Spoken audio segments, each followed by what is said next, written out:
Horror कहानियां थी। कौन थी वो? मैं 8 महीने की प्रेग्नेंट थी और अपनी डिलीवरी के लिए अपने मायके गई थी।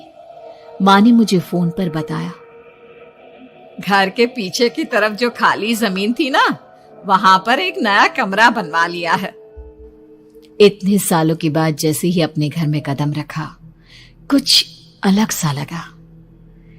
माँ, ये घर के पीछे की तरफ नया कमरा बनवाने की क्या जरूरत थी? अरे बेटा, घर के पीछे दूर दूर तक खाली जमीन है। तेरे पापा को कई दिनों से लग रहा था कि यहाँ पर एक कमरा बनवा लेंगे तो ताजा हवा मिल जाया करेगी। अब तो ये सब छोड़ और चल जल्दी से दूध पी ले। माँ, मैं थोड़ी देर में पी लूंगी, आप सो जाओ। मैंने दूध का गिलास उठाकर उस खिड़की में रख दिया। पता नहीं कब आंख लग गई। अचानक से खिड़की के पल्लों के खड़कने की तेज आवाज आई। दूध का गिलास धड़ाम से जमीन पर आ गिरा। जमीन पर गिरते ही दूध का रंग लाल हो चुका था। मैंने खिड़की से झांक कर बाहर देखा। चारों तरफ धूप अंधेरा था। उस अंधेरे की तरफ से कुछ आवाजें आ रही थी, जैसे छोटे बच्चे आपस में खिलखिलाकर मस्ती कर रहे हो।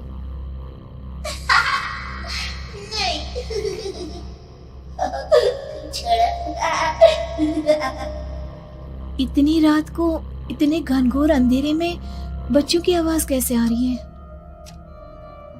घड़ी में वक्त देखा तो ठीक 12 बजे थे। देखकर मैं सन्न रह गई।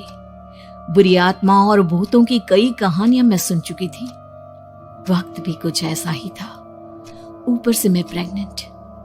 सुना था कि ऐसे वक्त में अक्सर बुरी आत्माएं औरतों का पीछा करती है, तो क्या मेरे पीछे भी? पसीने से तरबतर बड़ी मुश्किल से, जैसे कांपते हाथों से मैंने उस खिड़की को बंद किया। जल्दी से जल्दी उस कमरे से बाहर निकलकर माँ के पास जाने के बारे में सोचा, लेकिन जैसे ही दरवाजे की तरफ पलटी, लगा कोई साया हवा की स्पीड से दरवाजे के सामने से गुजर गया। मेरे गले में अटक कर रह गई। मैं जोर से चीख कर माँ को बुलाना चाहती थी, लेकिन वो आवाज खुद मेरे कानों तक नहीं पहुंच पा रही थी।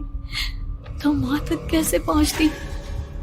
खिड़की के पल्ले एक बार फिर तेज हवा के झोंके से धड़ाम करके खुल गया और पूरी ताकत से मैं चीख पड़ी। जानती थी मेरी चीख की आवाज सुनकर कुछ ही सेकंड में माँ वहां पहुंच जाएगी, लेकिन ऐसा कुछ हुआ ही नहीं।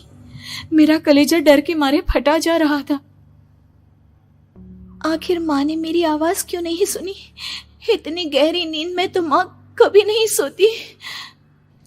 ठीक पीछे खुली हुई वो खिड़की। मुझ में इतनी ताकत नहीं बची थी कि मैं पलटकर उस तरफ देख भी सकूं। हवा का एक सनसनाता हुआ झोंका उसी वक्त मेरे कानों से आकर टकराया। लगा जैसे किसी ने दबी हुई आवाज में धीरे से मुझसे कहा, चली जाओ यहाँ से। मैंने दोनों हाथ अपने कानों पर रख लिए और एक बार फिर ताकत लगाकर जोर से चीखने की कोशिश की। माँ! पापा! मेरी आवाज उस कमरे की दीवारों से टकराकर वापस मुझे ही सुनाई दे रही थी। जितनी ताकत के साथ मैंने चीखने की कोशिश की थी, कुछ ही देर बाद उससे कहीं ज्यादा तेज और दर्दनाक चीख मुझे सुनाई देने लगी। कि आवाज ठीक मेरे पीछे खिड़की से आ रही थी। वो आवाज मेरे कानों में पिघलते हुए लोहे की तरह गिर रही थी। उन आवाजों में हैवानियत थी।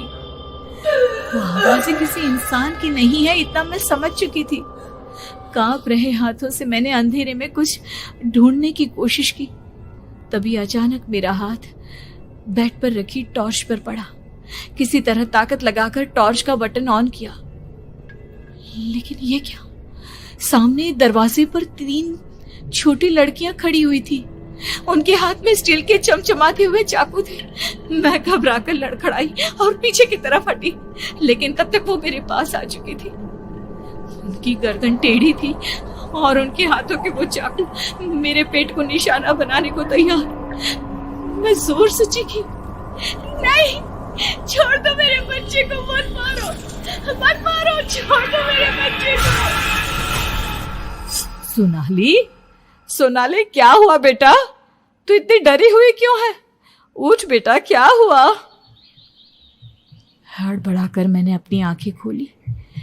देखा तो दिन निकल आया था। माँ मुझे जगा रही थी। मेरा चेहरा पूरा पसीने से लथपथ था। क्या हुआ बेटा, तुमने कोई बुरा सपना देखा क्या?